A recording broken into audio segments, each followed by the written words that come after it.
భారతదేశం అంటే అణువణువున విషం చిమ్మేటటువంటి వాడు జకీర్ నాయక్. అణువణువున విషం.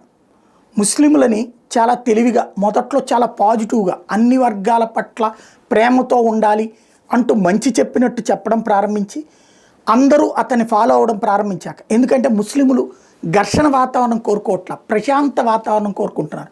ఆఫ్ఘనిస్తాన్ని చూశారు, ఇరాన్ని చూశారు, ఇరాక్ను చూశారు, యెమెన్ని చూశారు, పాలస్తీనాన్ని చూశారు. అట్లాంటి బ్రతుకులు వాళ్ళు కావాలని కోరుకోవట్ల.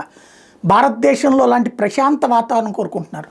ఆ ప్రశాంత వాతావరణం ఎలా ఉండాలో చెప్తూ అన్ని వర్గాల మధ్యన ఐక్యత ఉండాలి అన్నటువంటిది బోధిస్తూ నిదానంగా మతం పరంగా నువ్వు ఇట్లా చెయ్యాలి అంటూ రెచ్చగొట్టడం ప్రారంభించి యువతని చివరికి ఈ ఆసియా ఖండంలో ఉన్నటువంటి శ్రీలంకలో వ్యాపారాలు చేసుకుంటూ కోట్లు గడించినటువంటి ముస్లింల్ని చివరికి యుద్ధోన్మాదులుగా తయారు చేసి బాంబులు వేసేలాగా చేశాడు.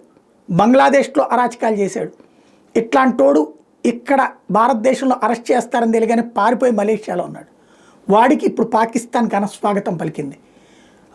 రాజలాంఛనాలతో స్వాగతం పలుకుతుంది. ప్రభుత్వ లాంఛనాలతో వాడికి ఉపన్యాసాలు ఇప్పిస్తుంది. అంటే భారత్ని ద్వేషించే ప్రతి ఒక్కడిని మేము పూజిస్తామని చెప్తుంది. తద్వారా భారత్తో మాకు సంబంధాలు కాదు కావాల్సింది యుద్ధ వాతావరణమే అని ఓపెన్గా చెప్తుంది.